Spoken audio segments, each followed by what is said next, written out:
Today's very special episode of the Sports Repodders on the Ringer Podcast Network is brought to you as always by ZipRecruiter. The best teams start with great talent. I think the Sports Repodders qualifies. Brian Curtis, myself, Jason Gay. That's a great team. A lot of talent. No one knows the importance of talent more than ZipRecruiter. They deliver qualified candidates fast. So effective, 80% of employers who post on ZipRecruiter get a quality candidate through the site in just one day. ZipRecruiter.com/BS. That's where you go. Try it for free with that link.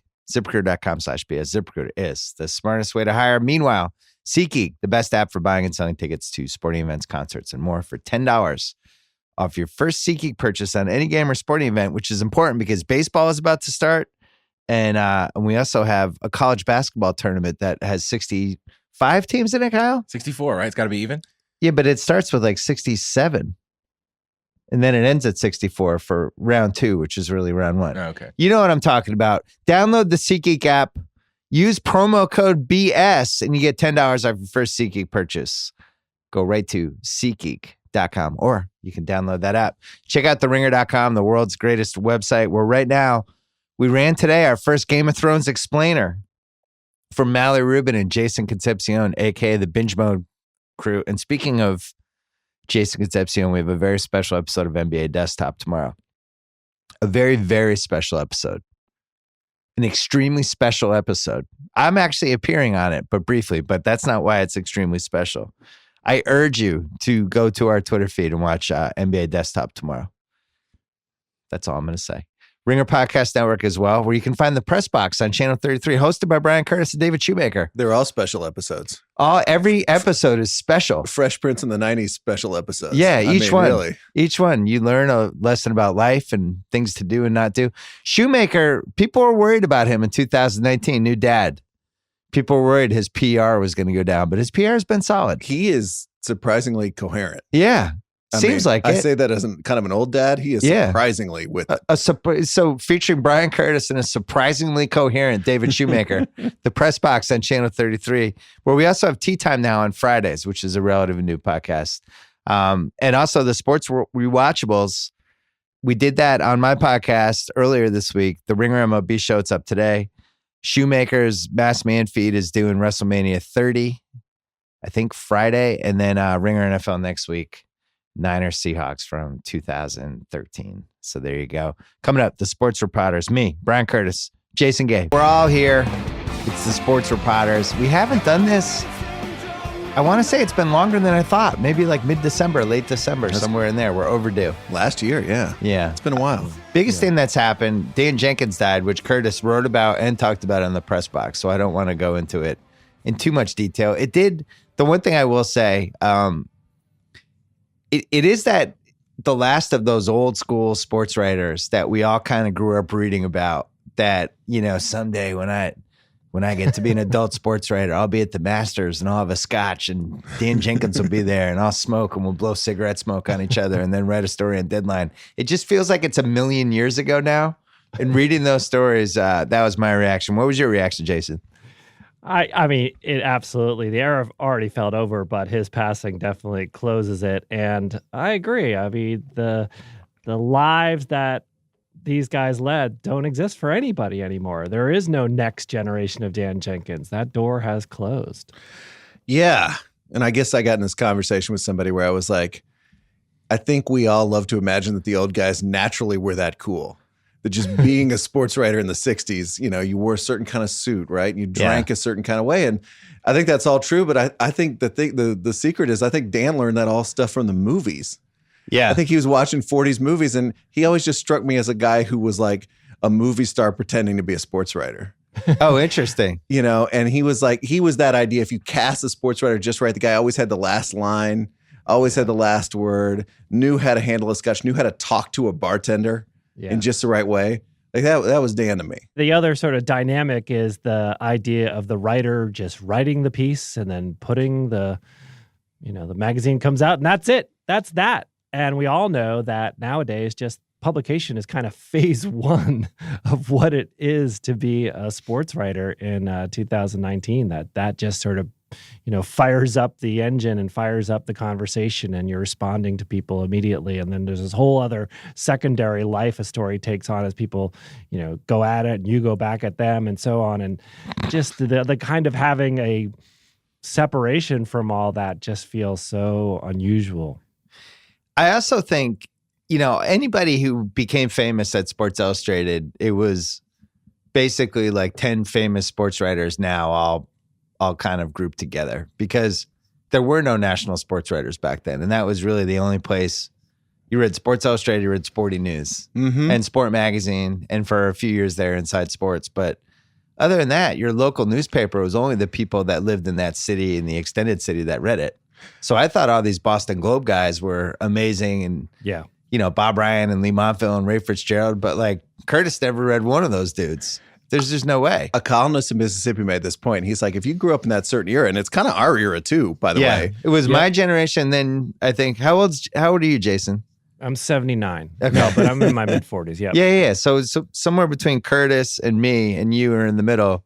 But yeah, that was our extended generation. And if you heard like the best sports columnists in the world are Red Smith, Jim Murray, and then you could update it for us, Lupica, whoever the hot guys were in the 70s, 80s, Mitch Albom, whatever.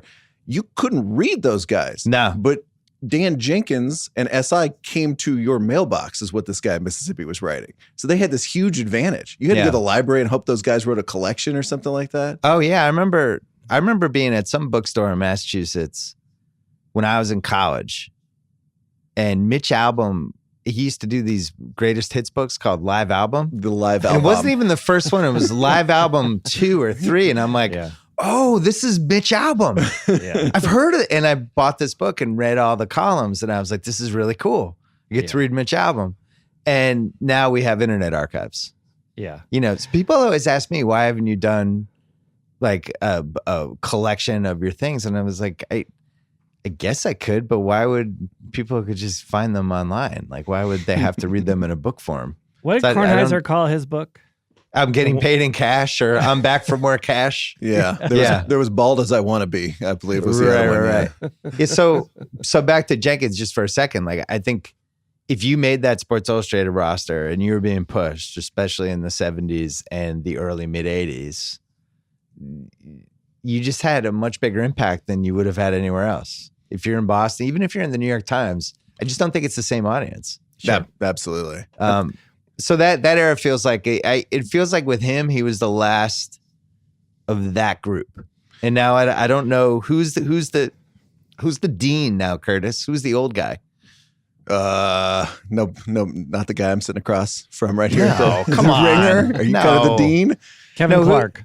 Who's the guy? Who's the link to the 70s and 80s? The guy who was right there on deadline with a typewriter and cigarettes. Well, now we're in the 70s, 80s generation. So who is it? But most of those guys, like, Mike Lupica is like, the Daily News is kind of doesn't exist as a thing anymore. Yeah. I mean, the difference, right, is that those guys don't have their publications anymore. I mean, so now we're kind of on the 90s generation of guys who are still around. It's Shaughnessy, right? I mean, he starts late 70s. Come on. You're asking me who was in the press room? Bob Ryan, but he's not even writing that much anymore. Yeah. You know what's funny? I have a hot take on this.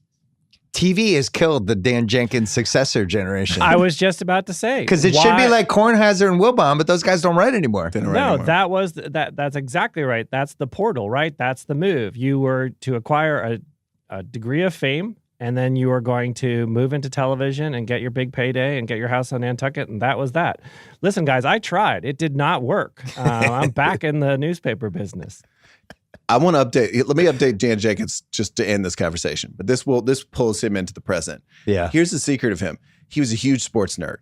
He was a giant nerd. He was not like Jim Murray, where it's like, this is good comedy material for me, but I could also be doing showbiz, or I could be doing the business page or whatever. Dan was a huge sports nerd, and he dragged people to college football and golf because he was so excited about it. Yeah. He was a great writer, but he was also like, I am so fucking excited to write about this and to be at this major and to be at Texas OU that you, person who's not really interested in that, would be excited too. And that's people all the way through. That's you. Yeah. That's Zach Lowe. That's other people who have Brian Phillips on tennis, who goes, this is so incredibly cool. You have to read this. Yeah. And that to me is like the thing that you can bridge him way, way back to the 50s and 60s and get all the way to today. Yeah. Ryan, you're just repurposing material from the press box. I am, Talk but about like I have like publishing 9 collection. thoughts. I think the thing though is, I think he's probably the last guy that was never interested in being a multimedia. Wait, Because you think like, what about the novels? well, but that's the thing. He was the old school version of that. His version of branching out to sports writing was like, I'm going to write novels and I'm going to try to write screenplays. Mm-hmm. But that version of that now is, I'm going to get a podcast. I'm going to try to go on TV. I'm going to try to be on Pardon the Interruption or whatever. But people aren't really thinking. I get maybe Lupka's, I guess, doing that too. He's writing those young adult books. Yeah. But Jenkins, how many books did he write? And that does maybe double digits. Yeah. Yeah. But he also wrote a whole bunch of screenplays that we probably never saw. He wrote Beverly Hills Cop 2, the first draft. You know this? Is that true? In London. You don't know? You didn't know I this? somehow didn't know he that. wrote the unproduced screenplay of Beverly Hills Cop 2. Wow. Yeah. You need to have a live reading of that. That was Can you get Axel your hands on Foley's it? caddying. He's undercover. Yeah, he was at the It's a Royal golf. Turnberry. One other thing, and then we'll let Jenkins go, is just one of my favorite things that you brought up in one of the pieces you wrote. I can't remember if it was the Grantland feature or the recent one. He just decided he didn't like Tiger Woods. He did. Yeah. He just didn't like the way Tiger Woods had handled some things and basically feuded with him, but wasn't even a feud. It was like, you haven't kissed my ring, so I'm not going to acknowledge you either. And they had this kind of icy distance between them. And it's hard to imagine. I think he's the last writer who could have done that without everybody going, wow, you're a huge douche. How could you, why are you handling this way? Everybody sided with Dan. Yeah. They're like, how dare Tiger Woods not kiss Dan Jenkins's ring? And the way Dan told it to me was he went to Tiger when he was first, blowing up. And he said, I want to talk to Tiger and ask him some things. And I think he'd like to ask me some things. Meaning like, what was Ben Hogan like? Yeah. Sure. What was it like to be on the course at every major with Arnie? He'd like to ask me that. And the word came back from Tiger's camp like, no, he wouldn't. And he was not happy about that. And yeah, Tiger was on the shit list forever after that. Yeah, I think golf and boxing were the two most sports writery sports, right? In the 70s, 80s, even the 90s. And golf now, we watch golf and people enjoy it in the moment. They tweet, they put little GIFs. And it's not, you're never thinking like, I can't wait to read the big think piece about this in SI 3 days from now. I mean, by the tournament's over and 6 hours later, I'm done. I might hear, the House Golf podcast on it. But same thing with boxing. Used to be the fight. Then the second part of the whole spectacle was 4 or 5 days later, the big, awesome, giant essay about it. And that's gone too. Now we just have Jason Gay writing a quickie 1,200 worder for the Wall Street Journal. And then I don't think about it anymore. Yeah, that's it, man. Did Jenkins ever do the sports reporters, by the way? I don't know. Hard to believe he didn't get asked. He wouldn't stoop down. Because all his acolytes were on there. Lupica, Kornheiser. Right. Those were his guys. He probably was like, I'm not flying to New York for that nonsense. Curtis and I were texting. There's this great sports book about the history of Sports Illustrated. And there's this part about Rick Riley where it's small. It's like a paragraph, but it's about how as he was really starting to hit it big at SI, he was basically doing this bad Jenkins impersonation of kind of drinking a lot in the golf clubhouse this one night. Not on the page, but off the page. Off the page. And somebody was like, it was like watching an exaggerated bad Dan Jenkins impersonation. But people were offended that he was trying to be Dan Jenkins off the page, which I think is good for the legacy of Dan Jenkins. And Dan was not cuddly. So Dan made sure everybody knew what was going on. Yeah. And Dan was not put his arm around him. Oh, he's all right.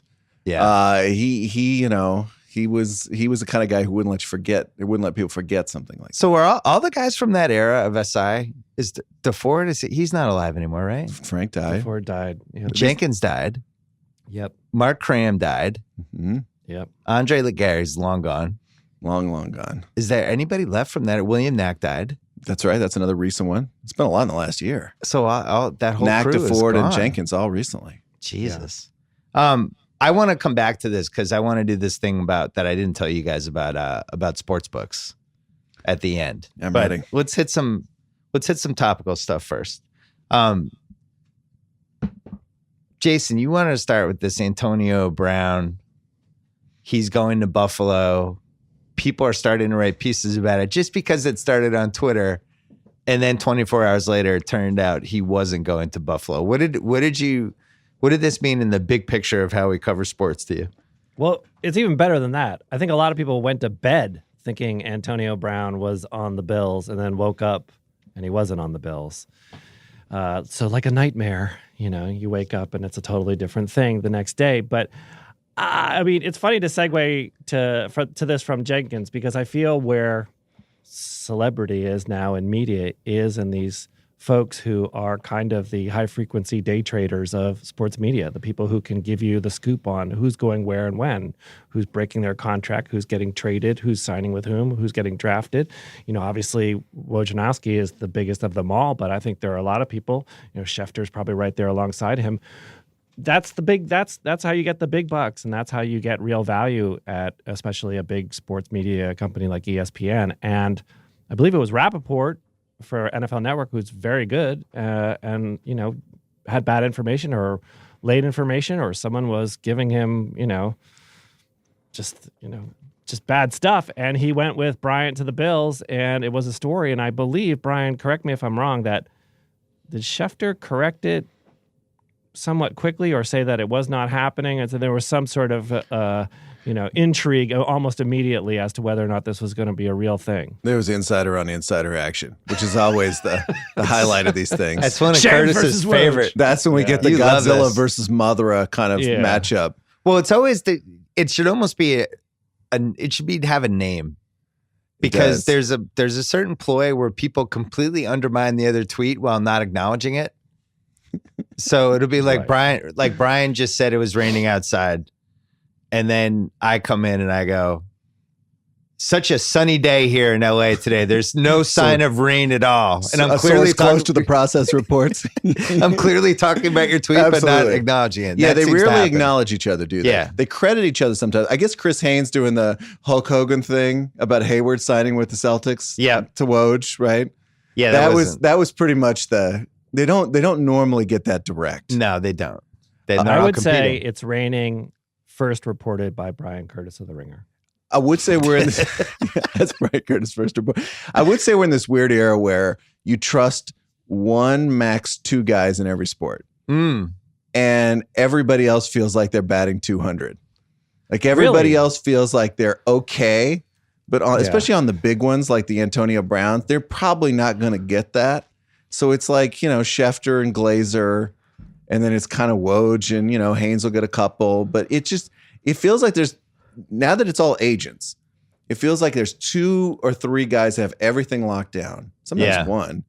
And everybody else is just kind of guessing, and they're wrong a lot. Or running with one source. And fundamentally, all these guys started, as very good reporters and, getting information that people didn't want out there. But as you get more popular, people start to give you information. Then you start to be in the information exchange business. And then you really achieve some sort of strange singularity where you yourself are a story by virtue of the fact that you're just paying attention to it. The fact that you have turned your eyes and your media gaze upon someone's destination, it makes it significant, makes it real, makes it in play.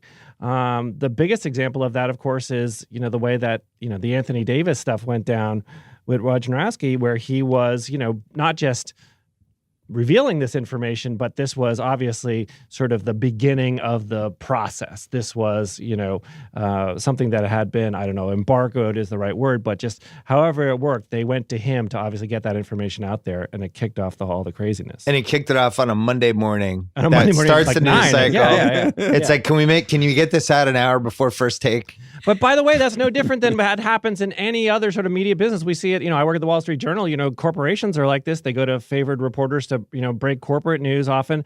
Politics, Vanity Fair yesterday, announcing Beto O'Rourke for president. I was going to say. This stuff happens in virtually every format, and it's usually, a status thing of the reporter. The higher you are up on the food chain, the more likely they're going to come to you with the good stuff. I guess my fear with it is that if people are relying on information for their success and, how high their salary can go and stuff like that, it reduces the chance that they're going to be super critical of anybody who might give them that information. And that enters a weird place that I think has started to infect sports a little bit, and is one of the reasons why the media coverage has been so player friendly, especially in basketball, where the basketball coverage now is so apologetic for the athletes. We've talked about this on the pod before. I'm not, this is not a new topic, but I'm amazed over and over again how people who cover sports are siding with the players over and over again versus some sort of balance or questioning it, or even this whole LeBron thing. I felt like, I feel like I'm a dick because I'm like, this is bad what they're doing, what LeBron and Rich did to the team, to the young guys. Like, this is just bad behavior. No, but I felt like I was kind of on an island a little bit. Like, Curtis, there was a couple other people who were, but for the most part, I don't understand why everybody can't agree that this is a bad way to be the best player of the basketball team. Same thing with Kyrie Irving. Like, if you're being a dick, like, it's okay to say, hey, that guy's being a dick. I think it's shut it down chic. The idea that you have to just immediately make some sort of radical step to preserve your value. And what I despise about it is that it's just so binary. The idea that, like, oh, of course, Zion Williamson should never play a second of college basketball again. He's a fool not to. Well, absolutely, Zion Williamson should look after himself, and he should put his financial interests and his future ahead of anything else. Certainly not Duke University, anybody else in the student population.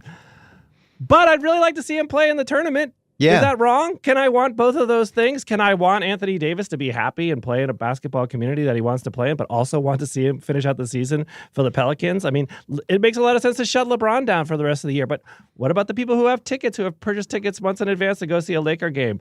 We have to think of those interests. Is it wrong to think of those?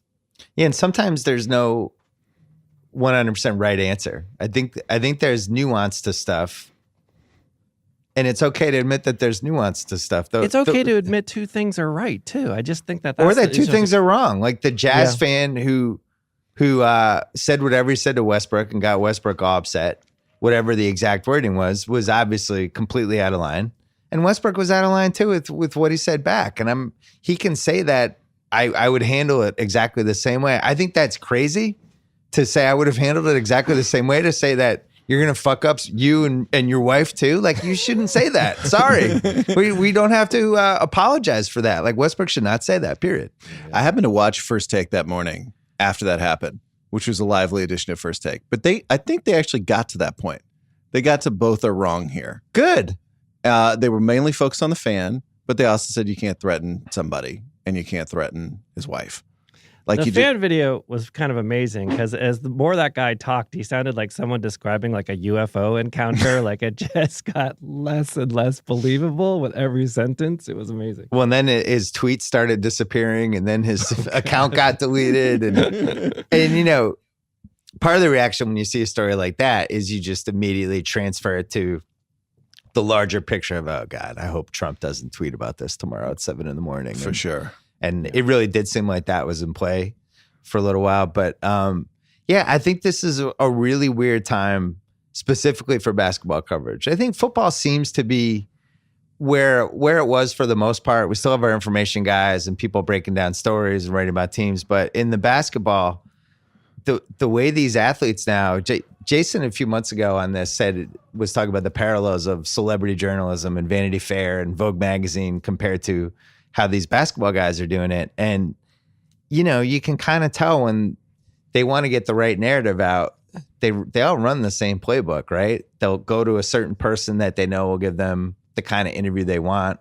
They might go on a podcast. They might come on a podcast like this if they feel like, hey, I want to show somebody I'm a thoughtful guy. I want to, shoot the shit for an hour and prove funny or that I have a sense that there's more to me than just basketball.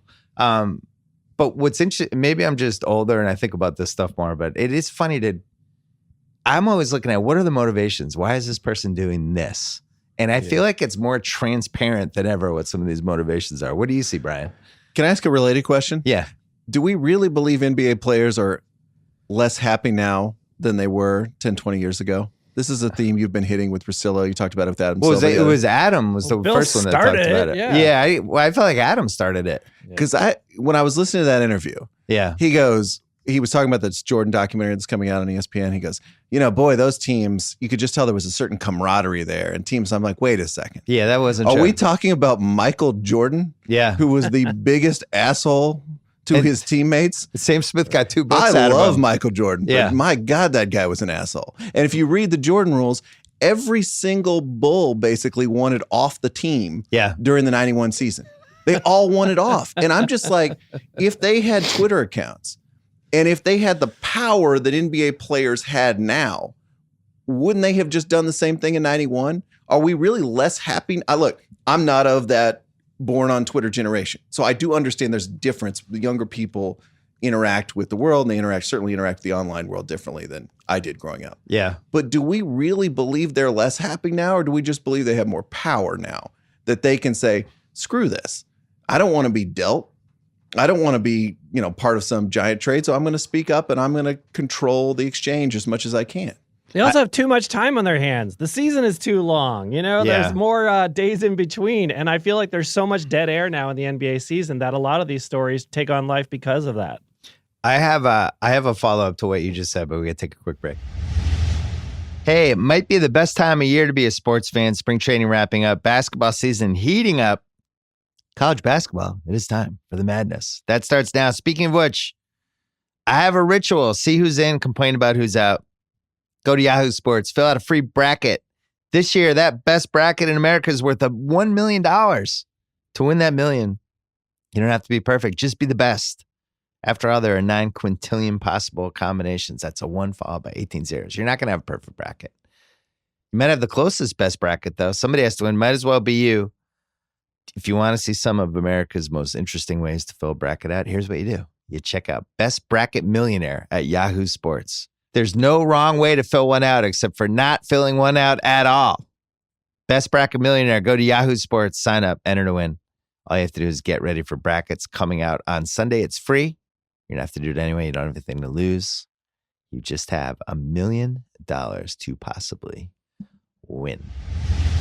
All right. Off of what you just said, the answer is basketball players have always been unhappy. Yes. And everybody's unhappy. There's been books written. Journalists are unhappy. Yeah. There's been books written every single decade about unhappy basketball teams with copious amounts of evidence that there's been no nirvana in the past where it was like, man, if it was only like 93, we were all so happy that year. If you read breaks, I just reread Breaks of the Game. And that entire book is about an unhappy basketball team in a league that isn't doing that well. But then there's a whole section about how the Seattle Sonics are really unhappy. They just won the title. And now Dennis Johnson's making everyone miserable. And there's anecdotes about that. And then there's an anecdote about how unhappy everybody was to play with Kareem for years. And it's just, this is what the league is. You put 12 dudes together, only 5 of them can play. They're all making varying amounts of money. And it's going to be really tough to catch everybody, on the right level of happiness. And when you see the team that is happy, it's usually a team like Sacramento or Brooklyn that's younger. The money hasn't really come in yet, but yeah. I bring this up because I think it comes around to what we're talking about with transactions. Yeah. When we went into transactions world as a sports writing society, we started talking about these guys differently. Yeah. We started talking about them as salary dumps and throw-ins and expiring contracts, and amnesties, and they stopped becoming basketball players to a certain extent. And a lot of them became like Monopoly chips you push around the board. Pieces. And people literally say pieces. And when I do see these guys speaking up, I do wonder, it's like, would I want to be talked about that way by everybody? Like that everybody's a GM and the way they think of me is this thing that's going to fit in or not. And if as soon as you don't like it, you just dump it. And I'm like, if I'm going to be dumped in 10 seconds because there's some deal that's better, if camaraderie and teammateship, why wouldn't I react to that and be like, if Bill's like, with Curtis, we love Curtis, great guy, good writer, but we have this trade with Yahoo where he's a great throw-in and he makes the salaries match. I'd be like, fuck you. I don't want to go. I don't want to go there. No, my answer would be, we're not discussing Curtis. If Wojnarowski called me, it's not true. But Curtis, you know what I mean? I just don't think I would want to be talked about like that. Well, and that's how everybody, especially like you look at the young guys in the Lakers, and we have now, I've heard this, other people have heard this, people have reported it. Like, that profoundly affected those guys when the Yeah. Davis thing happened, because it was Rich Paul telling Wojnarowski, and Rich Paul was one of LeBron's best friends, and it wasn't hard to connect the dots. So I think this has been, I think it's affected the Celtics. Tatum has been thrown into every Anthony Davis deal, even though they're not even allowed to trade for Anthony Davis. Right.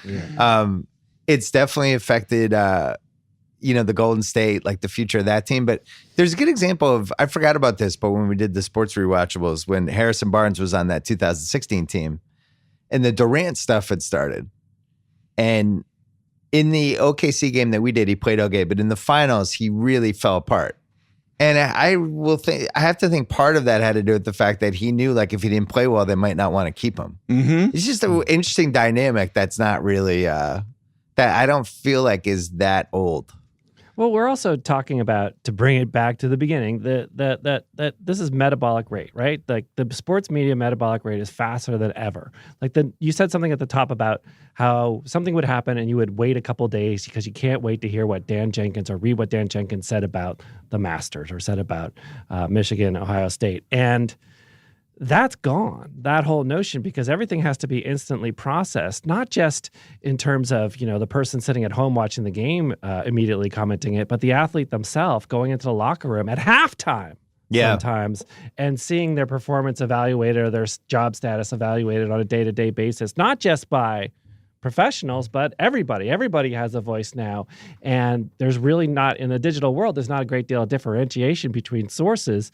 And I think it just makes people crazy. I mean, this is being studied now. What Adam Silver is talking to you about at Sloan is a condition that is not, specific to NBA superstars. It is far and wide, and it has a lot to do with the idea of just people being isolated, but also just, feeling overwhelmed and feeling that they just do not have a life apart from that digital existence. I do agree with what Bill said earlier about we've now overcorrected a lot in sports writing. 70s, 80s, 90s, there was a lot of finger-wagging old man sports writing going on about players. Athletes are ruining this for us. And you're selfish. If it wasn't for the athletes, sports would be so much more fun. You're selfish to want a lot of money because you're one of the most famous people in the world. How dare you? How dare you brag about your last contract? And I think it's almost totally to the good that we corrected a lot of that, because it was bad. You look up a lot of columns, they don't play well today from that. Just a lot of those are just insane. The late 90s are the last, so that was 20 years ago. If you go back and read a lot of the basketball stuff back then, it's borderline racist. It's like, look at what are these black guys doing is the underlying theme of a lot of the pieces. Why can't these guys be grateful for the money they've had? Absolutely. It's really unseemly. But I do think you can be so sympathetic to want to understand the player that you do get to a point where you're like, well, what if that guy's just the problem? What if he's a dick? That's okay to say. I saw Andy McCullough, who covers baseball at the LA Times, say this. He's like, when did we get to the point where we just can't call a player out anymore? And to your LeBron point, it's really funny because one of the few people I saw just dig it in on that was Bill Plaschke at the LA Times. He's just being a columnist like a columnist has been for 100-ish years. Yeah. And he's like, wait, I'm not feeling any sympathy to LeBron. I'm not feeling sympathy to the Rich Paul LeBron entertainment experience. He's screwing up the Lakers. And so I'm going to write repeatedly that he's screwed up the Lakers, and this is a big disappointment.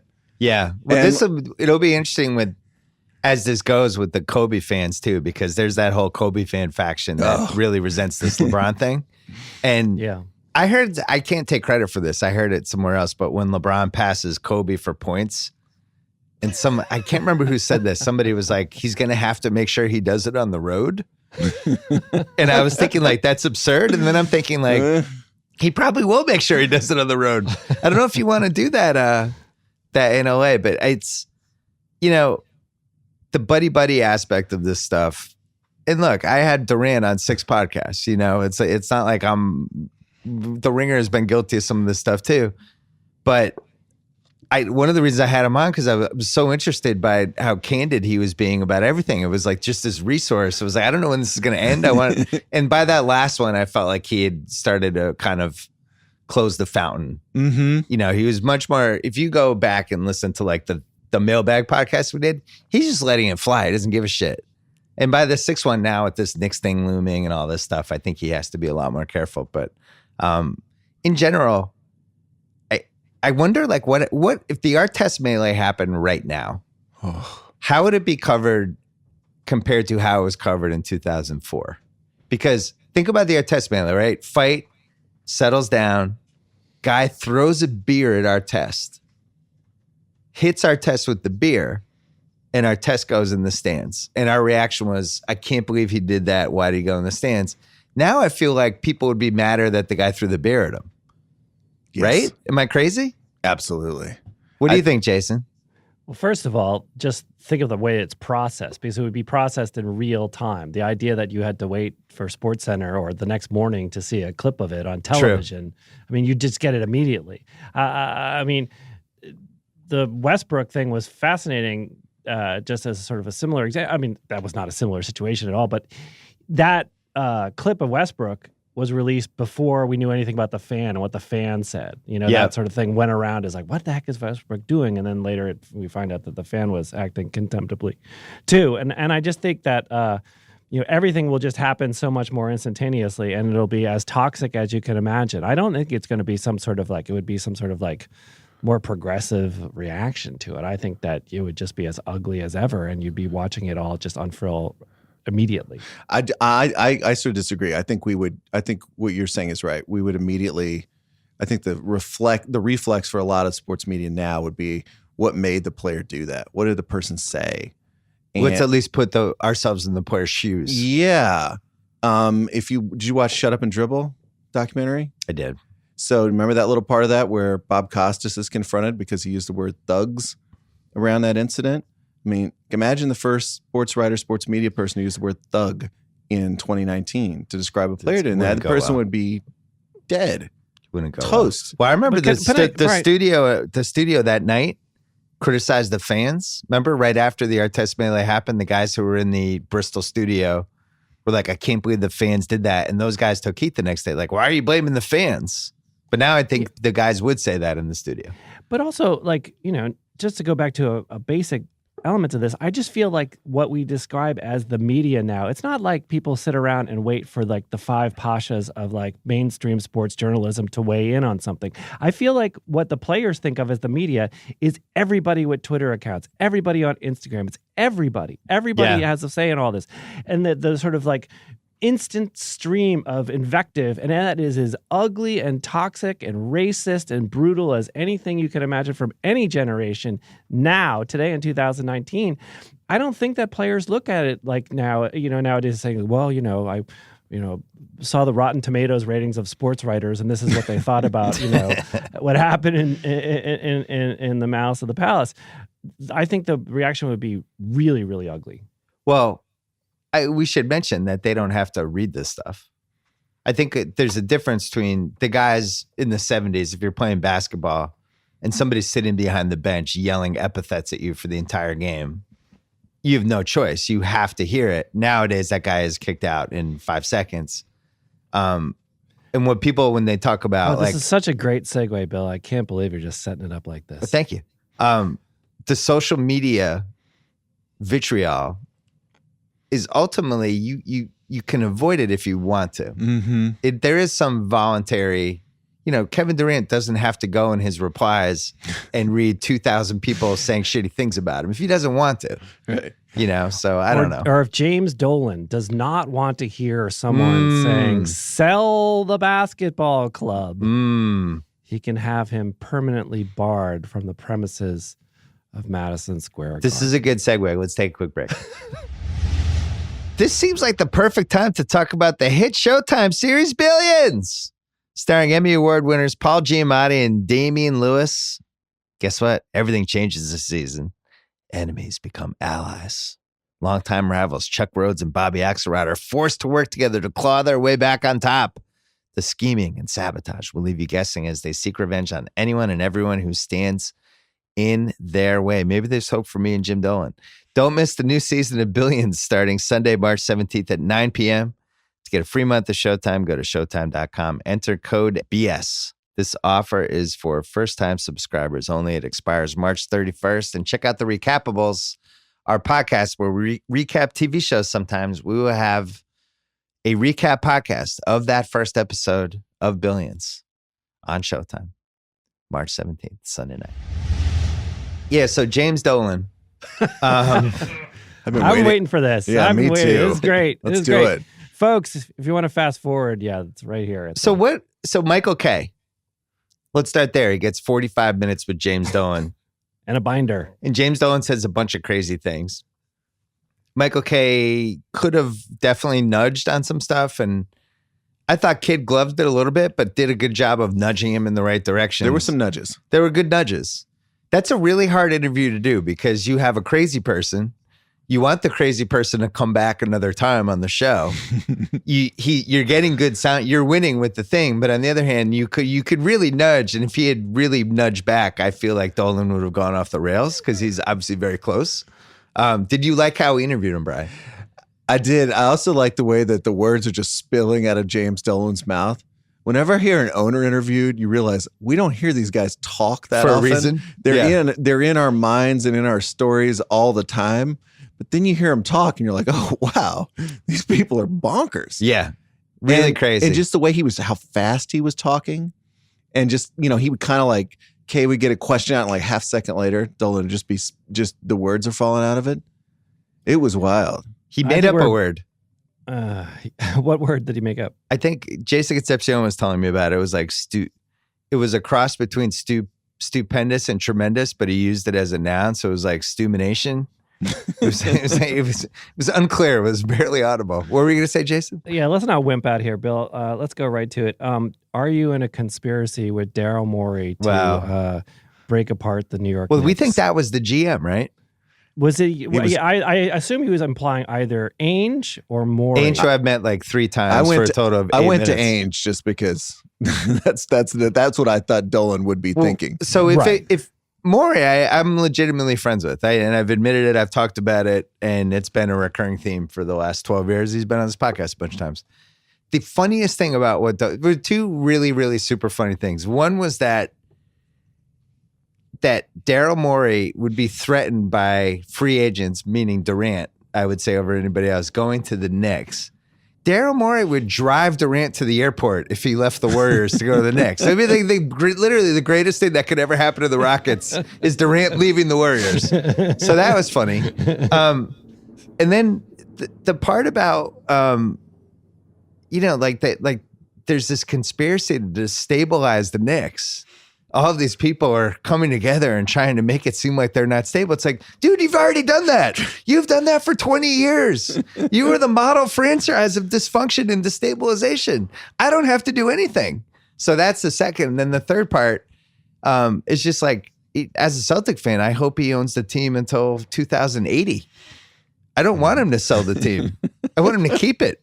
Please, you're terrible at this. So just anyway. to clarify, you're saying no, you're not in a conspiracy with Danny Ainge and Daryl Morey. It was a denial.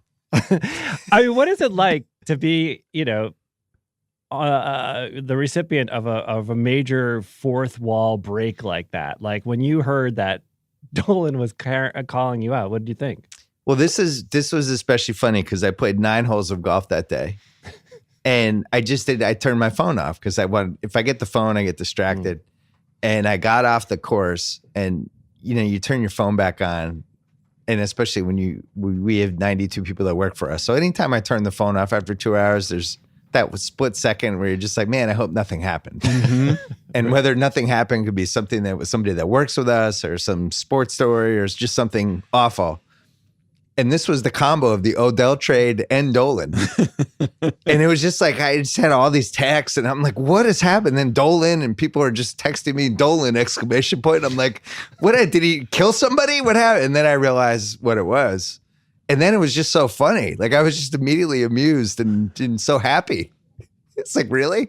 Plus, like, to deny that he was courting offers is insane, because so many people have the same story about this, like in the rich guy circles, because they were all mobilizing to try to put a bid for it.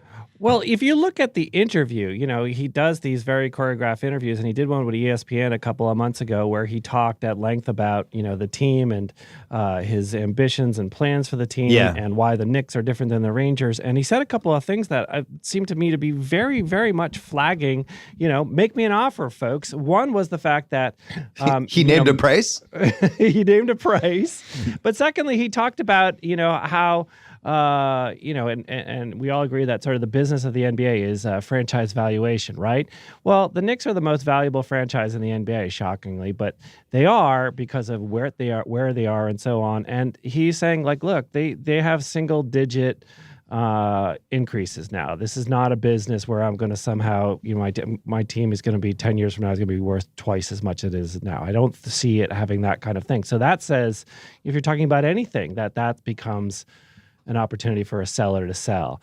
Those seem to be real indicators that, if he was not explicitly, putting the team on the market, that he would at least listen to a very substantial offer. But I think the big thing with the Knicks as an offer is that it's just a big price. That's a very big price. It's not Steve Ballmer $2 billion for the Clippers. It's a much more expensive endeavor, and there aren't that many people who can pony up for that.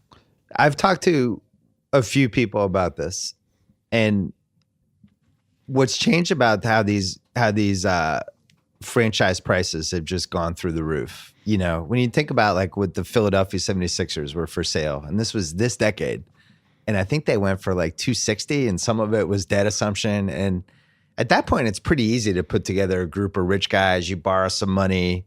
This guy puts in 30. This guy puts in 100. This guy puts in 15. And you're good to go. And in this case, like, I think a realistic price for this Knicks team is like, let's say $3.7 billion, right? They're probably worth 2.5. And then there's the rich guy tax of, if I own the Knicks, I become the hot shit in New York. That's worth like another $1.2 billion.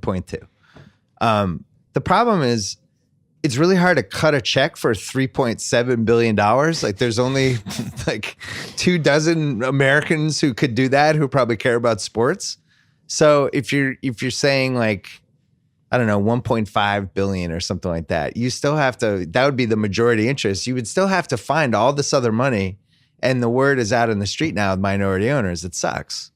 Yeah. You're putting in all this money and you're basically just getting courtside tickets and that's it. You have no say in anything. It blows. Right. Yeah. How would you like to put in $1.2 billion and get parking slot number 2? Like that just is it's a big ask. I had somebody tell me, and I don't think I can credit them, but it was a great idea. I'll credit them in the next pod if they say it's okay. That the way to do this, to buy an expensive team, would be like, let's say the Knicks are $3.5 billion. You put in $1.5 billion. And you're the controlling owner. Take the other $2 billion, and you make it public. You go Green Bay Packers, basically, and you just sell the interest, and now everybody owns that other part, and now you're still the majority. I don't totally understand the economics of that, but I thought that was a really interesting idea.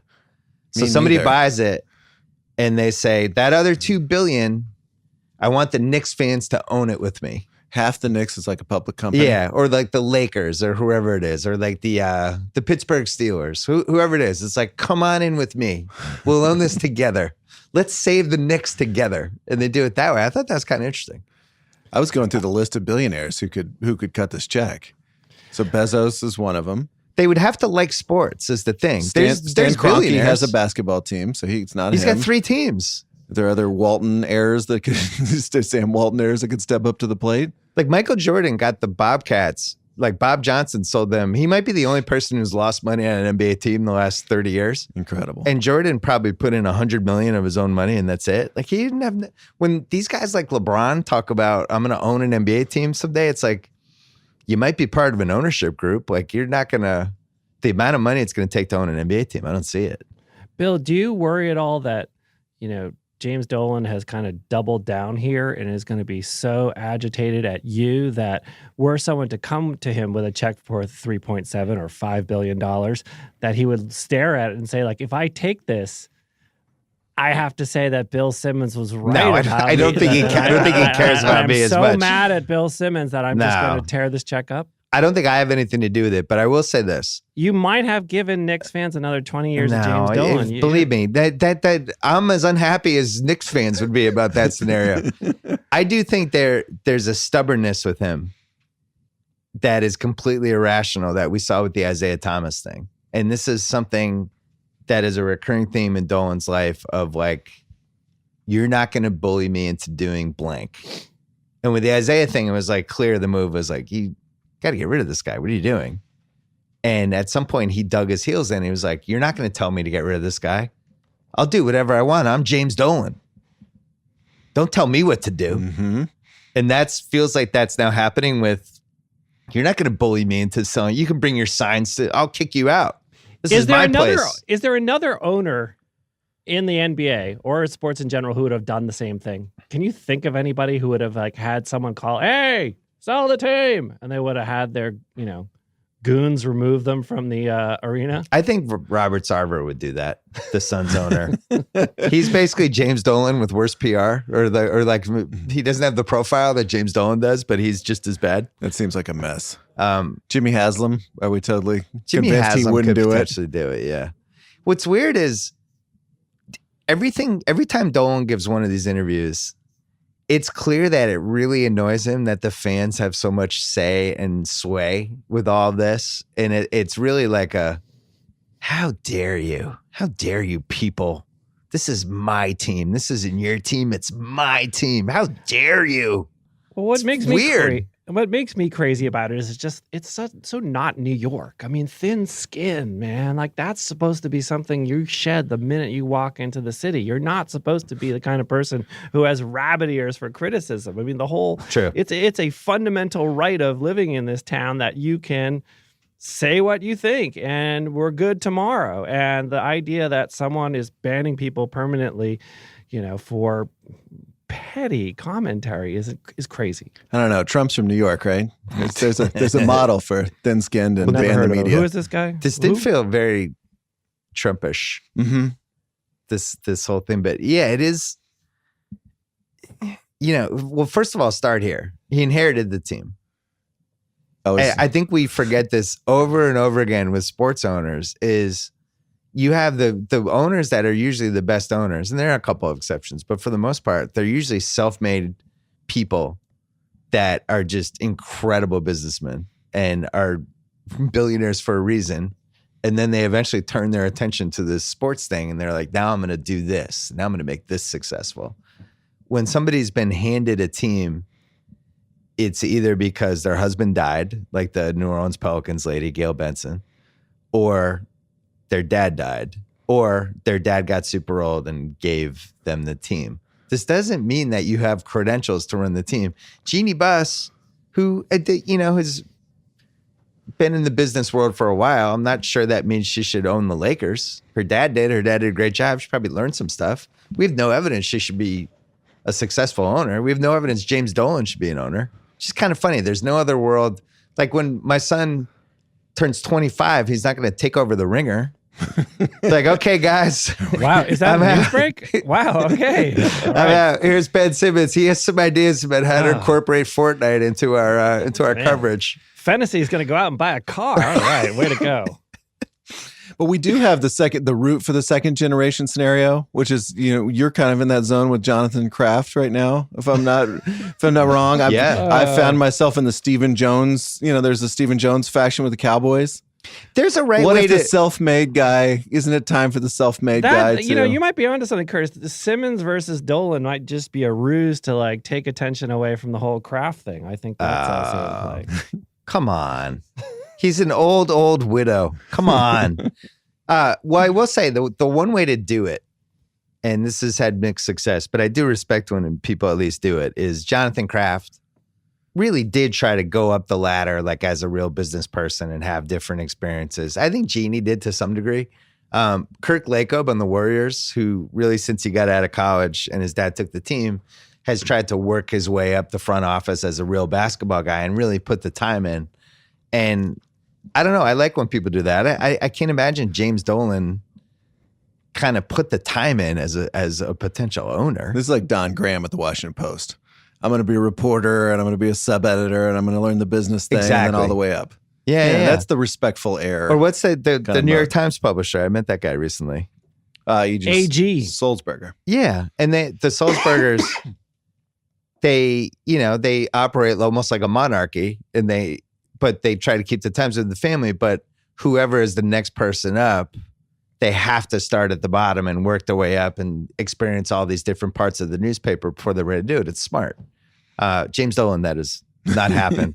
But the funniest thing with all of this is that he seems to think he's a good owner. And it's like, I don't interfere with my guys. I've given you everything you've wanted. Yeah, I've spent money.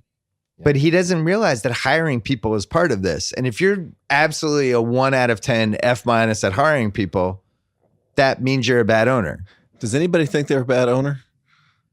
Ever? Did Marge Schott think she was a bad owner? I think older owners think they were Marge bad owners. Schott. I think they acknowledge it as they get deeper into the thing. I think they understand that they, were rash and made bad call. I think that any sort of wise owner would be, alert to that. Maybe. You think?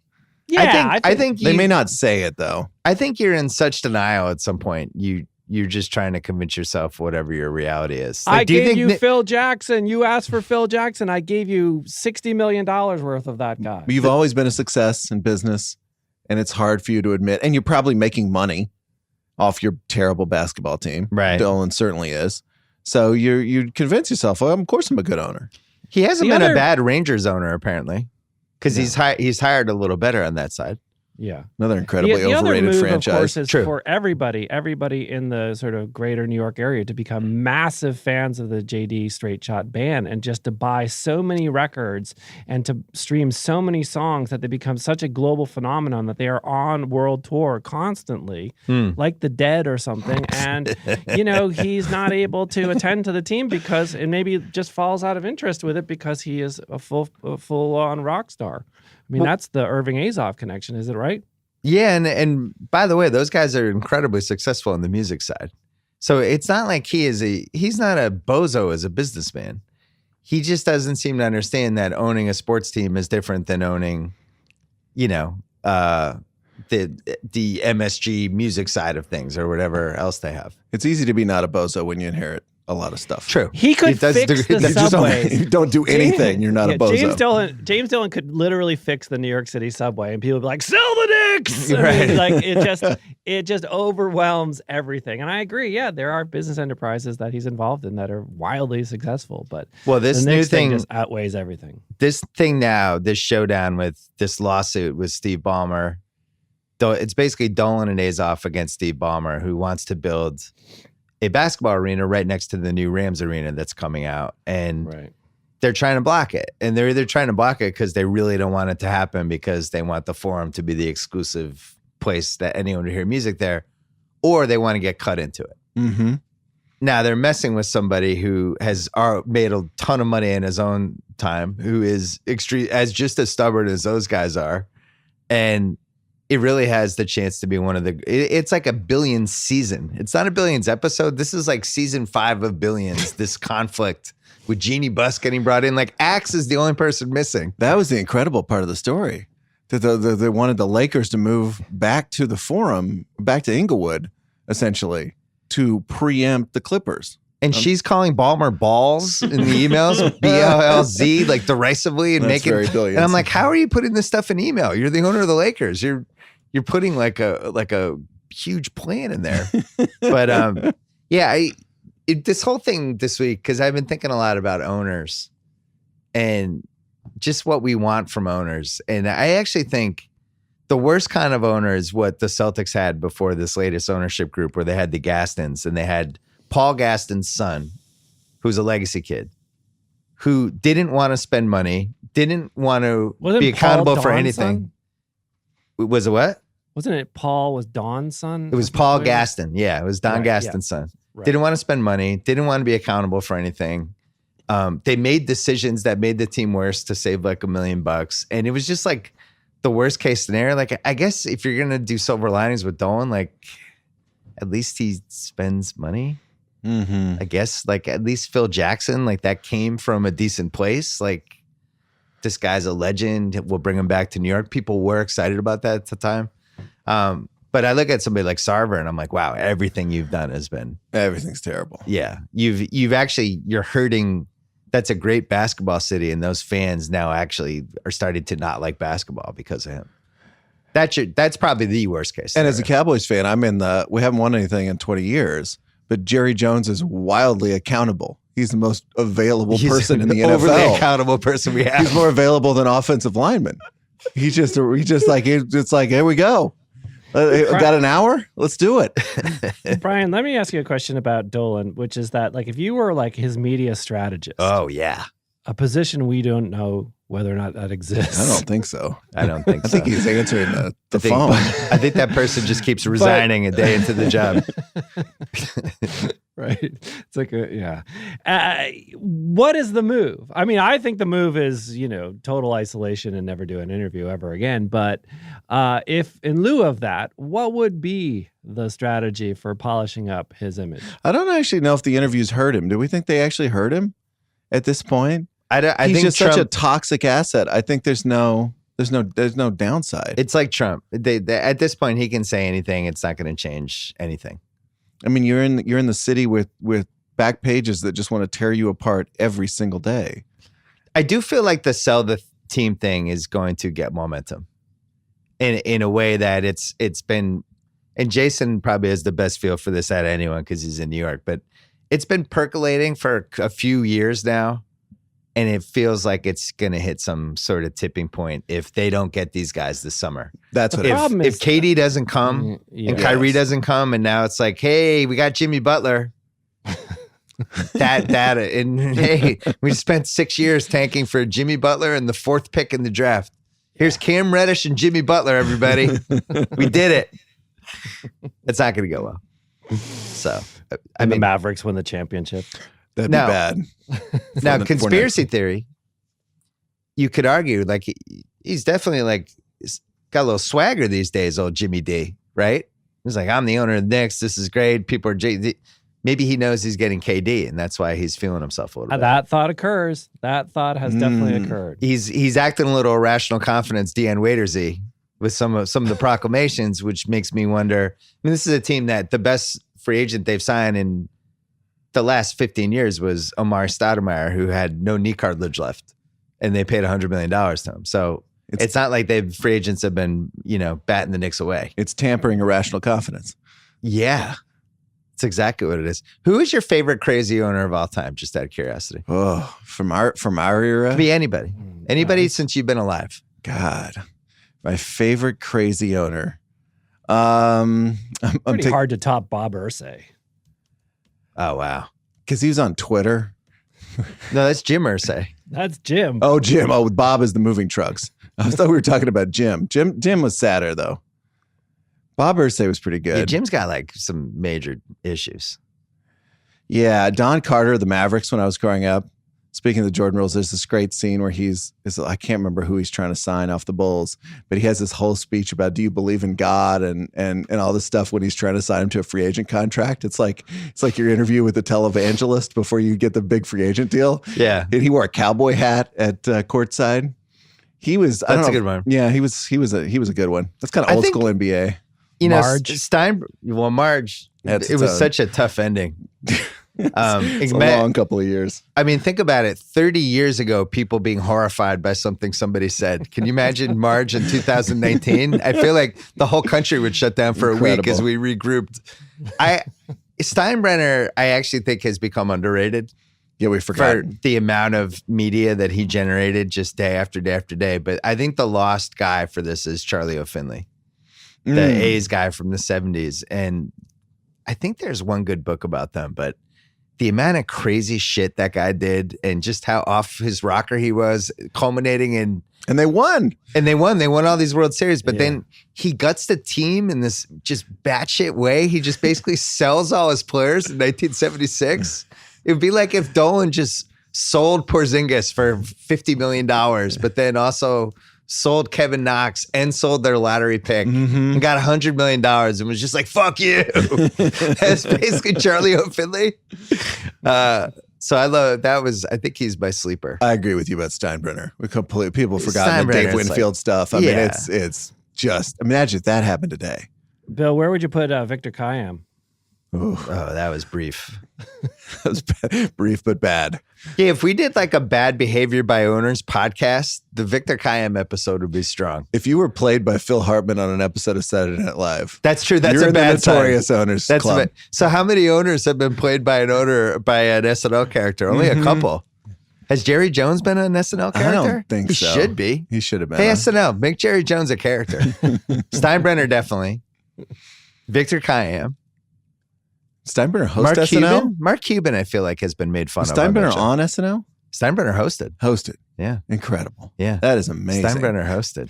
I feel Steinbrenner is kind of a missing link in terms of when people talk about the president, they talk about his style and his sort of like, just the way he works. I feel like Trump was very much inspired and awestruck by George Steinbrenner. No question. And think of like Trump coming of age in the sort of peak Yankee era of George being maximum George, then being exiled from the sport and then triumphantly returning. I see all these kinds of parallels there.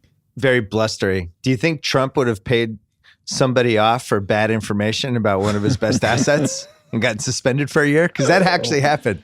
Check out the Dave Winfield story. Yeah. Nuts. It feels in play. All right, let's take one more break. Let's talk about Squarespace. Turn your dream into a reality with Squarespace. They make it easier than ever to launch your passion project, whether you're looking to start a new business, showcase your work, publish content, sell products, and more. Squarespace, the tool for you. Beautiful templates, world-class designers, the ability to customize just about anything with a few clicks. You can easily make a beautiful website yourself. Squarespace's powerful e-commerce functionality lets you sell anything online. Analytics help you grow your site in real time. Everything optimized for mobile right out of the box. Nothing to patch or upgrade ever. Buying domains, simple. As you know, you'll get the help you need with Squarespace's 24/7 award-winning customer support. They empower millions of people from designers to lawyers, artists to gamers, restaurants, gyms, you name it.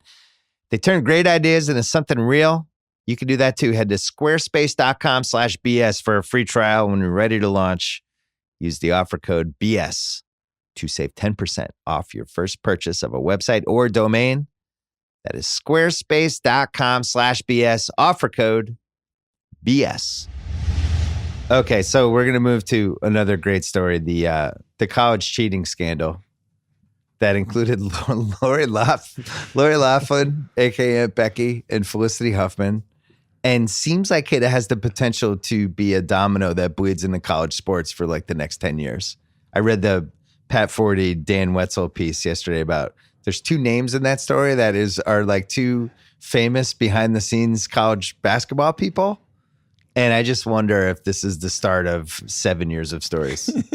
We took care of the press box overwork Twitter joke of the week in like 5 seconds with the Aunt Becky and Wake Up San Francisco jokes from Full House, which were really epic. You're in big trouble, mister, with Mary-Kate and Ashley Olsen wagging their finger. I had two absolutely favorite details from the USC part of this. Yeah. Number one was one of the fake women's basketball players that was signed. She, of course, was not playing basketball for USC. And somebody came up and said, "What's wrong? Why isn't she on the team?" Thinking this is a legit basketball player. And the excuse the AD came up with was, "Oh, she has plantar fasciitis." So as a society, we've been that's that thing Tim Duncan had. No question. I got no more questions. Can't fuck with that. Plantar fasciitis, we just assume like that's it. That person will probably never. 3 years. That was amazing. And the second one is they actually got a fake football recruit was involved. Yeah. And I was thinking like, this is amazing because college football fans know who all these guys are. There are no like mystery football recruits. They have video, they just everything. And then I found out, it was a kicker. And that's like the one black hole of college football recruiting media. Yeah. Because you get these guys and it's like, he was 9 of 15 in his high school career, but he hit a 50-yarder and he was graded at camp. And so you're like, great, sounds great. It's going to be the next great kicker at my school. But that's how they snuck it in. Those are my two Those are my two right. that I love. It's one of Right. the last positions where you have these kind of like natural, like, finds. Like, oh, he played Aussie rules football and we found him at a circus and like all this kind of stuff. And like, yeah, he's not known quantity in the same way that a quarterback was. Wasn't the kid also from a school that didn't have a high school football team? There was That was a that. And flag. somebody tried to get into a sport that USC didn't have, I believe it was lacrosse. Yeah. And they're like, well, they don't actually have lacrosse. We're going to have to pick another fake sport for you. USC lacrosse. So, my question here is like, we have some children among us. Bill has the ones that are closest to college, but still a ways away. This feels like a story that has all kinds of elements of wealth and privilege, but also just super 2019 crazy parenting. And Yeah. do you see parallels here between the lengths to which parents will go to get a kid into school and the kinds of stuff you observe in, youth sports and just parents and travel teams and all the nuttiness there? Yes.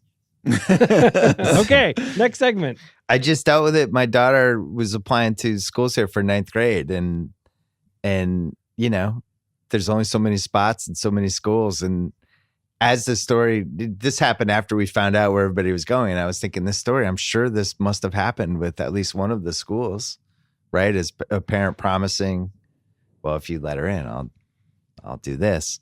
Got me thinking though, I should start doing this with Ringer internships, right? Oh. A lot of people want to work here now. We're the greatest website in the world.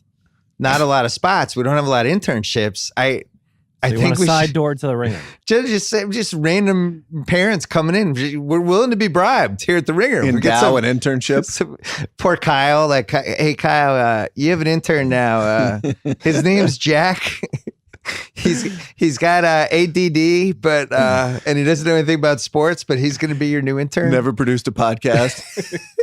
He's just His high school didn't have a podcasting. Just breaking department. microphones as he's setting them up. It's like, no, we can't touch Jack. He's here. Oh. But no, it's this is all part of the same beast as parents becoming competitive with other parents and wanting the best for their kids to a point that, and also wanting to impress people in their lives, right? Like the stuff about like trying to get your kid into Penn because it's an Ivy League school and now you're paying off people at Penn because you want to tell your kid, your friends that your kid got an Ivy League school. I feel the NCAA part of this is just a complete stalemate, the whole NCAA thing. And this goes to Zion and this goes to everything else. Yeah. We've basically, the media has decided that amateurism is fraud and a con and wrong and et cetera, et cetera. But nothing is happening. So it's kind of like every time. And nothing ever will happen. And so there's sometimes, every time a case comes up, everybody gets really mad. Yeah. And like you were saying, pointing at the Zion thing, like, oh, finally, we've hit it. This is the moment the dam breaks, but the dam doesn't break. It will never break. And so we're all just kind of, there's just nothing to do at this point from a how do I write a column perspective? Just nothing's going to happen. We all want to be there at the moment the dam breaks. That's, as a journalist, any dam breaks. Celtics win a title, the amateurism dies, baseball goes out of business, whatever it is, but it doesn't happen. And so we just kind of gin up all this energy and then you kind of go, okay, well, never mind. And people seem to be underrating that it's actually really fun to play college basketball. Titus and I talked about this last week on the pod. It's just like Zion's having a great time. He's at Duke. He's with all these dudes. He's playing in front of a packed house. He's being idolized. He's never had any of these experiences before. This isn't a bad thing. And he's going to make a lot of money. Yeah, I mean, I think, not to sound like a Wall Street Journal columnist, but I think the market will solve this before the NCAA ever does. I think that what you're going to have happen here is leagues, whether it's G or, somebody else steps in and another sport. These leagues are created and their content and people will watch them, not in the numbers that they would watch, high level professional sports, but they'll watch low level professional sports because it's young and interesting and these are people you can follow. And then college sports can go off and be college sports. And you have the regionalism and the excitement and the sort of fan stuff. And I don't think it's essential to college sports to have the best of the best of the best. I truly don't. I don't think you're like sitting at, a national championship and saying, I have to see one of the greatest, running backs in the country right now. Well, we're not getting the best of the best now. We're getting people that are like unfinished products for a year in basketball. Especially and then in they leave. basketball. In football, it's a little more finished, but it's still. Because you get 3 years and junior, you're pretty much there. Right. I think what Jason said, I think, is the key point. And I brought this up to Adam. He didn't take it and run with it, which made me feel like that was the one time he got, I don't want to say dodgy, but I think the G League is what solves all this, at least for basketball. There's no answer for football, but I think if they pour real money into the G League and have a 30-team league that has like a 25 million salary cap and they stagger it so that maybe it starts in like July and goes all the way through to like January, and then those people, it's a 50-game season, and then they can join the big team at the end. There's a way to do this where they can just make money from it. Right. And once that happens, college is done. Yeah. No. I mean done as like a place to see Zion Williamson. And candidly, it's better for college to be that. And it's better because you don't have the headaches. You don't have the problem of having to police your top tier talent, from getting income. And it's just ridiculous. But I think that, what they're frightened of is like, what does that do to the television product of it? If it at all like erodes the audience, is the gravy train slowing? And that's the issue for them. Well, think about this. So I was reading in Breaks of the Game, which is set in 79-80, and I'd forgotten this. The CBS has the NBA contract, but then the year before that 79-80 season, they go all in on college basketball for the first time. And there's this real fear that they talk about in the book with the NBA people, like college basketball is going to surpass us. Wow. And what are we going to do? And they're showing all these college basketball games. They're tape delaying the NBA games. And this is less than 40 years ago. And now we're looking at college basketball going, wow, this could really just be the MLS, basically, compared to the Premier League of the G League in 10 years. I really think that's conceivable. And I also think you're going to see, and there's no reason legally this could not happen, that if you're going to create the G League and you're going to create an avenue for young people to not go to college and professionalize, well, you could also do that for people who are in high school. There's no problem. I mean, we have it in soccer. It exists. We have IMG Academy, right? Exactly. Yeah. And I don't think that there's anything, preventing teams like you will see. Players enter the Houston Rockets system. Players enter the Sacramento Kings system. There's nothing standing in the way of that legally. Well, Doncic's rise, I think, is a fun example of how this might work someday, because he was a pro when he was like 16. As an 18-year-old, when he would have been in college playing a 30-game season, he played an 85-game season or something for Real Madrid and was playing against the best pros overseas, and he turned out fine. So he was making money from age 16 on versus somebody like Zion, who's only making under the table money this year and then will make real money next year. But maybe that's a solution. I sort of think that I agree with Jason in the sense that, like, if something's called the University of Texas Longhorns football, basketball, I will watch them. If some of these people peel off and go to a pro league, it's still you're room for the uniforms. And by the way, as NBA Tap the Brakes guy officially here at the Ringer, NCAA tournament and the NCAA is going to be the biggest thing in the world versus the G League. I just a mild correction for the foreseeable future, right? I agry. Yeah, let's not get carried away with the G League. Like I'm more talking about literally nobody is watching the G League, right? The NCAA tournament's $1 billion dollar. But if the G League had your top 10 prospects every year, and basically if they had the top 30 players who were freshmen. Is there going to be a crazy 64-team tournament starting in March with everybody's alma maters across the league? I mean, listen, I don't think they can replicate that. I mean, I think it'll be bigger. I'm just saying, like, college basketball is gigantic right now. Even though we're peeling off players and they're staying 1 year, that's still a huge business. Even if you remove the top 30 players, I still feel like college basketball, March Madness, that would even be more fun. Maybe that's Holy Cross's chance to win it. There you go. Right. No, and players would stay longer, and you develop relationships with them that are, more long lasting. But, I'm tapping the brakes right there with you, Brian. But the other thing that's happened is, part of the reason Zion is that there was this whole sort of backlog of, fan excitement about him going back 4 or 5 years, his school kid career. There were videos and, certainly all that stuff. And that's really new. And I think that those players getting funneled into some sort of semi-professionalized system or low-level professionalized system, I think, will have more life because of that, because people are more alert than ever of all that stuff. And that's a whole other media conversation, the sort of the Wild West of like high school highlights and all these people like commodifying, another set of young people who aren't getting any kind of compensation. Yeah, and that's only going to get worse and worse too. I'm fascinated by the MLS, and I think that's a good parallel to what we're talking about here. I went to an MLS game. I have LAFC season tickets. We went on Sunday, and it was really fun. I had an awesome time. there were a couple good guys on each team that were like world-class guys, and then some other guys who, you know, it would be the equivalent of, I guess, the G League in the NBA. But the point is, the experience was still an A-list experience. It's a great stadium. They've created these traditions and fans, all stuff we've talked about on this pod before. And I think college hoops, if you just remove the best 20 players, I still think you still have all of that multiplied by 100 because of the college, the loyalty, the coaches who are really the stars, the tournament, the regional stuff, the conferences, all that stuff. Like I don't think it would affect it other than you'd be removing the one thing that people like me really watch college basketball for who don't have a team is who are the best guys this year. And knowing you'd still get interested in the second tier prospects. I probably would. I'd be like, you guys, good second round pick for somebody. He looks like a young Kevin Herter. He could be a ninth guy on a playoff team. Let's take one more break. Hey, Allbirds is dedicated to making stylish, comfortable footwear using premium natural materials designed for life's everyday adventures. What are life's everyday adventures, Kyle? Taking the bus. Taking the bus? You need a comfortable shoe. You're walking from bus stop to the job. You wear the Allbirds when you take the bus.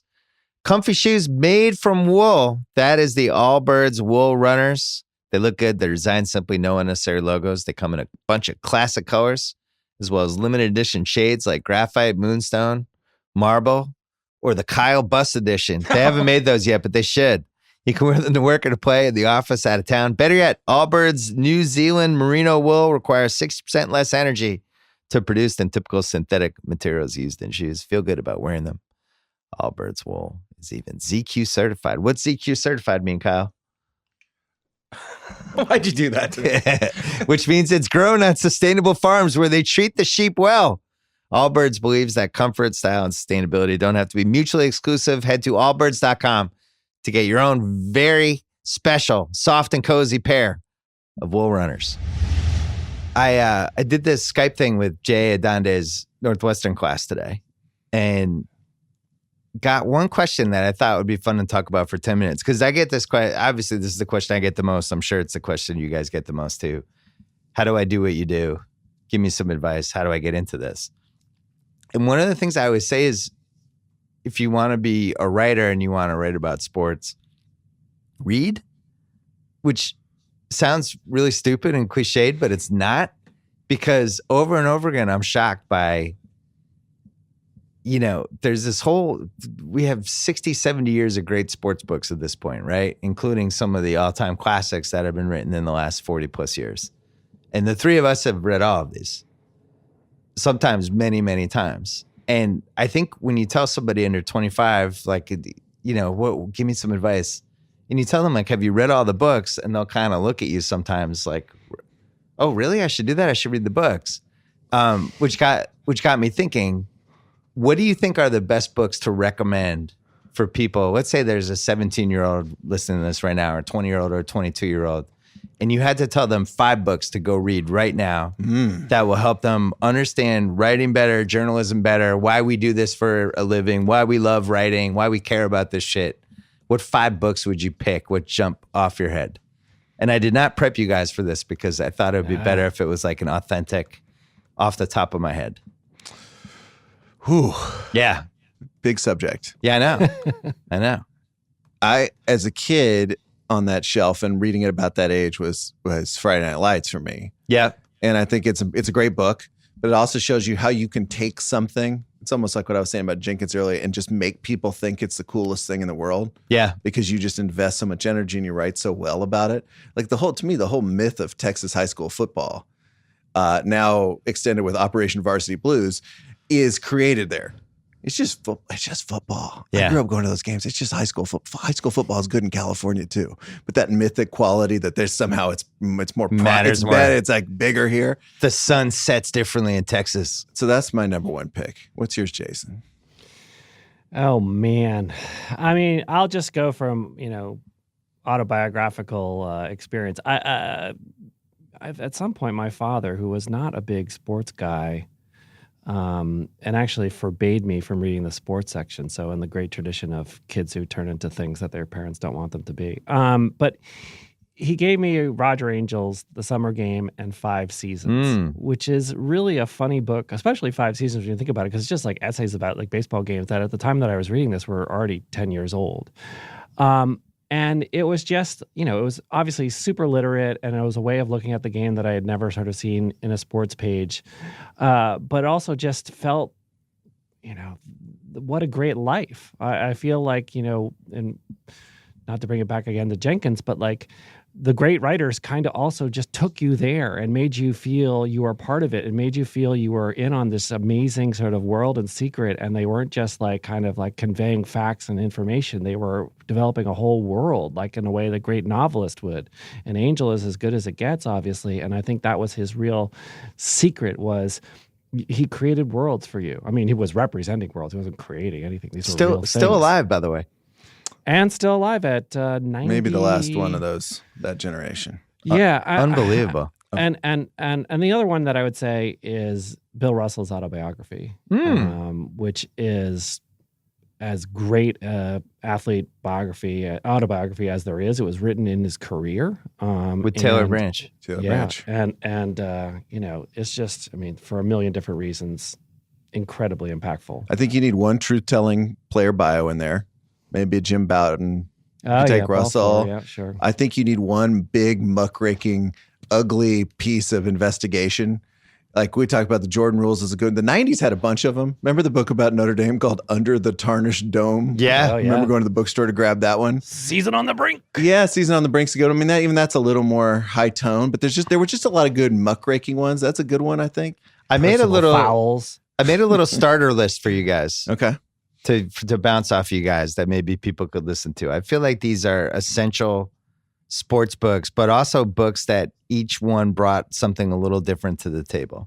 So Breaks of the Game, which I still think is the best one, just because of the league that it captures compared to what the league is like now, but also like he is like 12, 14 page just deep dives on like Billy Ray Bates and Maurice Lucas and the access that he gets with those guys just could never happen anymore.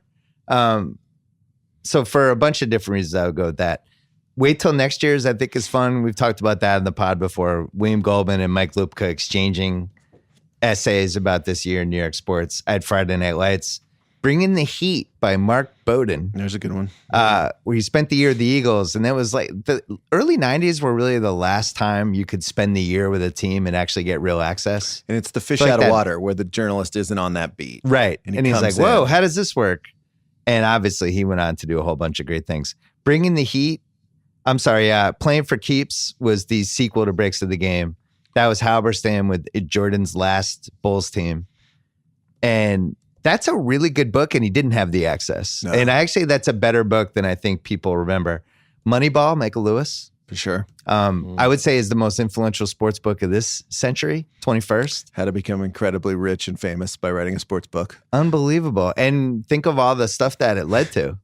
It's clearly the most influential. How to get business people to read your sports book. Exactly. Well, right. Yeah. It's the... what do they call that in filmmaking? The X of the X, like it's the Moneyball of the X. Like that's now a substantial pitch for any book. By the way, I've listed now 6 books, and all of them are must reads. Like if you're like, I want to write about sports someday, it's like you have to read those 6 books. The City Game by Pete Axtell, pretty good. It's 50 years old at this point. It's about that first Knicks title, but I think it's more apropos now because of what happened to the Knicks. I like that book. New York basketball, but also like the Knicks are finally going to win the title. And now it's like, wow, that was 7 million years ago. The Last Shot by Darcy Fry. Beautiful book. Ah, great book. You could do a whole New York basketball all-timer. Do Heaven is a Playground and have a trilogy of New York basketball. Last Shot's my favorite of all of those. I think so. And I think The Last Shot came out like Marbury had just gotten to Georgia Tech. Yeah, he's like a 9th grader, but he's a like 9th grader in the book. And Darcy is driving him around. Yeah, right, and taking him home. I remember buying that when it came out and being so excited. But I think Classic. Did it come out as a New York Times piece? I think originally, maybe, or Harper's, maybe magazine piece, and then it became the book. But like that was just complete investment. And that's not a long book either. That's just like you plow through that in 2 days. Loose Balls, I think, is my favorite oral history book. It's about the ABA, and the stories are great. And we've all heard these stories now, but if you're 25, you might not have. That league was insane. That's the kind of forgotten place book. Where you go back to this place that was awesome and is now forgotten. Well, now it's a documentary. I think people are more prone to just make a documentary than do oral history. Ghosts of Manila by Mark Cram. Interesting choice. About Frazier. And it was the first time I remember somebody challenging the myth of Ali. And like, actually, he wasn't that great of a guy because he basically tried to destroy Joe Frazier's life and turn him into an Uncle Tom and called him an Uncle Tom. And Joe Frazier still is bitter about it all these years later. It's really an interesting reread. Life on the Run, Bill Bradley. Good choice. An athlete writing really thoughtfully about basketball who's also playing basketball does not happen very often. Phil Jackson did a Maverick, but I think this book's better. Season on the Brink, Bobby Knight. For sure. John Feinstein. Unfortunately, John's behavior the last 30 years has made people less prone to like this book. He's just is cross paths in an unflattering way with a lot of people. This book's awesome. Untouchable book. And just Knight is so raw and crazy and profane and a maniac in this. Like you reread it, you're like, oh my God. He got everything. This guy was a college coach and he just had everything.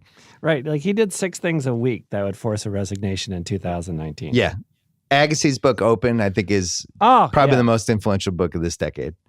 And then I really like Pride Still Mattered, the Vince Lombardi book, the autobiography of that. I thought that one and the Richard Ben Kramer one about Joe DiMaggio, I thought were my 2 favorite kind of. Pride Still Matters is Marinus? Yeah. Yeah. Any sports book he wrote, that's another. And then Koufax, like Halberstam. Koufax, the Jane Levy book Koufax did. Those 3, if you're just looking for like diving into an autobiography of a sports figure, I think those are probably my 3 faves. And then after that, there's a whole bunch of random ones. One that I have to mention though, have you ever read Thin Ice by Larry Sloman about a year with the New York Rangers? No. The hockey team, New York Rangers. Yeah. Pretty good. It's like Studio 54 cocaine era. A year. It's like, it's kind of crazy. I think it's out of print maybe for a reason. It's the perfect title for that sport. If you're a hockey fan. Did I mention the Ken Dryden book? No. What was that one called? I wrote that down. There's a famous one I've never read though. The Game. I think that's that was the one I forgot. Yeah. Ken Dryden, that's the best hockey book ever. And he was the goalie for the Canadiens during their big long run. And just is also like a great writer who's writing about, Guy Lafleur, what makes Guy Lafleur tick. I can't even imagine it would be like if, I don't know, Andre Iguodala just wrote a book about the Warriors and it was this incredibly well-written book about all this. So anyway, those are 15 that I would start with. You don't have to read all 15, but the point is there's a lot of great books out there. There's tons. Tons. And every time I think I've read all of them, then I find like 10 more that I haven't read. I was like, oh shit, that's been on my shelf forever and I've never read that. And it's funny to reread a book that you love, like Friday Night Lights, and it's like getting together with your old friends. It's like, oh, Boobie Miles, I missed him. Mm-hmm. Boobie, we're back. Let's spend some pages together. It's yeah. Jason, what's the best cycling book ever? Well, I think most cycling fans would agree that it's The Rider by a guy named Tim Crabb. But I have a secret favorite, which is a book called Dog in a Hat by a guy named Joe Parkin. And it's like all great sports books are written by the people who are, low level, right? The people who weren't the superstars, the people that were in the trenches. And this is a book about just, the dark days of Belgian muddy Kermesse racing, and it's just as you guys know, as opposed to the golden age of that type of racing. It's just great, and it's just there's so much skullduggery, and he's a really good writer and really funny. So I recommend Dog in a Hat by Joe Parkin. But I had a question for Curtis, which is that what's the best Cowboys book? Oh, I really like the Jeff Pearlman book. Oh, I love that one. That was a good one. Great. So I'm in the Bayless trilogy. Yeah, probably. That's a good one. I mean, that's speaking of the muckraking 90s. Oh my God! He wrote a book about a book about Tom Landry, God's coach. That was a muckraking book about Landry. Yeah, when that landed in Dallas. He was basically that was a story.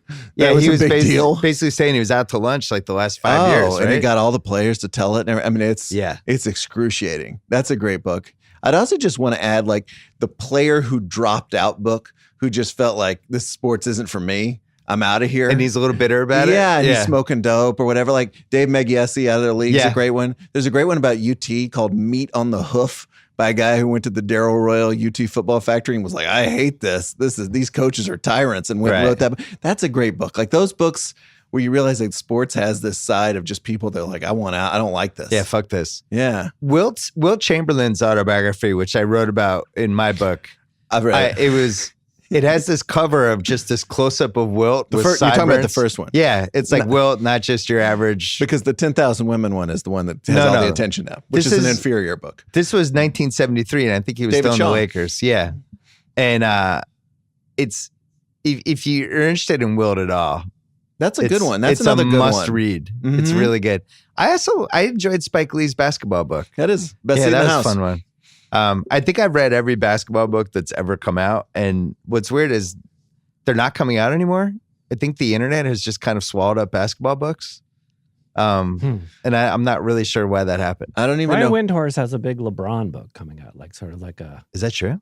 LeBron's second chapter. Mm-hmm. Yeah. I saw a copy of it. Yeah. There are books about KD, Steph Curry books, LeBron books kind of come out. But if they're like the big kind of like unexpected work of reportage of what a lot of these are, you know, if Zach Lowe decided to go write that or something, like that book has not come out in a while. Well, it'd be interesting. Like, what if somebody wrote a book or wanted to write a book about LeBron and his buddies and this whole empire they built, but it was going to be like, this isn't going to be a kiss-ass book. I'm writing everything.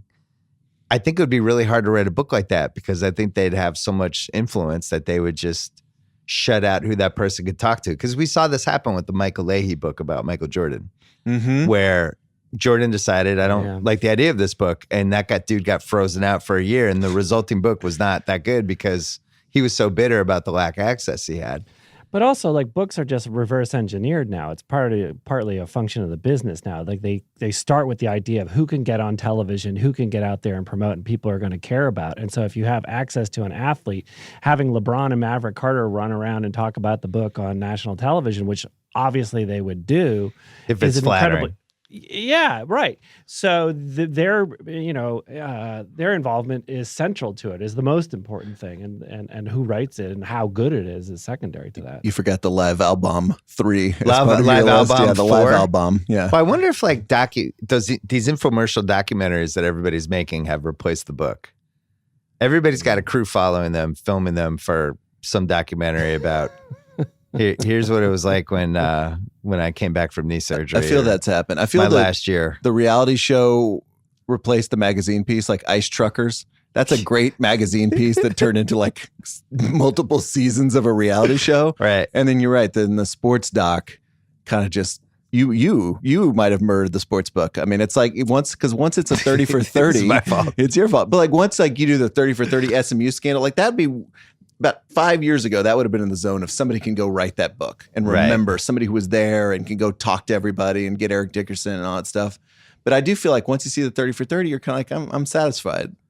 I forgot to mention the Fab Five book that Mitch Albom did, which I have complicated feelings on because I know Jalen's side of the story with it and everything. But I was going to say it was also pre. We found out a lot. Yeah, we found a lot after. But in the moment, that was a pretty meaningful book because I hadn't really read somebody who spent time with college athletes who were having their jerseys sold for $100 while they, had barely had enough money to buy 2 Big Macs, Yeah. And it was such a moment that somebody captured. It was such a moment, and I'm glad that book exists. There are still a ton of sports books being written because they get mailed to my house all the time. And the baseball industry, there's baseball books coming out left and right, and I think there is an audience for them because they wouldn't keep making them if, What book is out there? What book do you wish you could read, Brian? Right now. Like that's not written? Yeah, which book do you wish somebody was working on? It gets back to where we were with the NBA player thing. But if Kevin Durant decided to write the real book, sure, I'd read that. With a ghostwriter? Don't you think? Yeah. Yeah. Don't you think if he wrote the Wilt book now and just laid it out, wouldn't you read that? Wouldn't you be excited about that? Who's our best person to write the Wilt book? Is it KD? He has the kind of. Is it Kyrie? No, it's got to be. It's got to be bigger than Kyrie. I think it's got to be KD. Okay, here's I just don't think he would be as candid as Wilt was in that book because there were less repercussions back then. Wilt has a whole story about how he was in first class and got blown by the lady next to him, and they had a blanket over her, and like he just hard to believe KD going there. He gave no fucks, and I think KD would have to,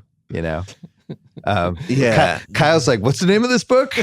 Sounds like he gave all the fucks. Can we put the Jose Canseco book as kind of an honorable mention on this list? Oh, what was that one called? The Juiced. The book Jose wrote. Yeah. I mean, it was one of those things. I remember when it came out and everybody was like, you big liar. And then it was like basically all true.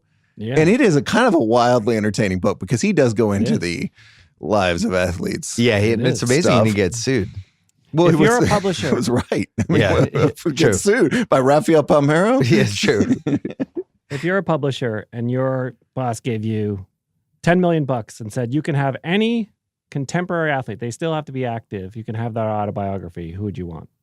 The Wilt autobiography version of them, like they give no fucks. You have to consider their personality and whether or not they will give you that kind of thing. I think you have to consider that. I don't think Tiger would be a dud, right? We'd love the real terrible. Tiger book. Exactly. Yeah, exactly. We just got it. In fact, we didn't need Tiger for it. I think it's Serena Williams. I think that she has a remarkable life. I think she has an incredible story to tell, and I think she has a wildly huge audience. And I think they would I guess my issue with that is I feel like she kind of did that with the docuseries. A little bit. I feel like I already went behind the curtain with her. Mm-hmm. A little bit. It would probably, for me, there's no basketball player. Is there a football player? You're saying there's no basketball player. I just feel like I know player who has a good book in them. I just feel like I know everything about all the basketball players. Richard Sherman could write a great book. Richard Sherman's book would be good. I mean, it's not on the Serena level, but he could write a great book. There's no quarterback or no. The TB12 method. I got it. I have the answer. I'm Coming Clean by Phil Mickelson. The Phil Mickelson Zero Fucks book would be incredible. The Phil Mickelson, I don't care. Here are all my stories about all the people I've gambled with. All right, we have our answer. Here. But this is the way to think about the basketball book, though. Like, think of a guy who has been on a whole bunch of teams, who wasn't a star, who was just kind of a great personality, and I don't know, is it like Andre Iguodala? Channing Frye. Is there somebody who has a great book in them? Richard Jefferson? Richard Jefferson? Too nice. He's too nice. I mean, now these guys would do a podcast. Vince Carter tells all these stories on his podcast. Mm-hmm. I think the NBA players are so interesting. He would have been podcast. Good. Yeah. No one mentioned Sacred Hoops. Which one was Sacred Hoops? Phil Jackson. Oh, I'm good. Did you read that, Bill? Yeah, you read all basketball books? Did you read Sacred Hoops? I read every Phil Jackson book. The most interesting one is the one he wrote after he left the Lakers in the mid-2000s when he just assassinates Kobe over and over again. What was this entire book? What was his co-writer's name? What was that guy? Charlie Rose. Charlie Rose. My former Page 2 colleague. Forgot about Charlie Rose. All right, we're now at the point of the Sports Reporters coming to a close where Jason is going to do a parting shot. Take the stage, Jason. All right. Well, gentlemen, in the endlessly stimulating world of professional sports media, there is a secret, mysterious force out there that holds more power and more influence than any other entity.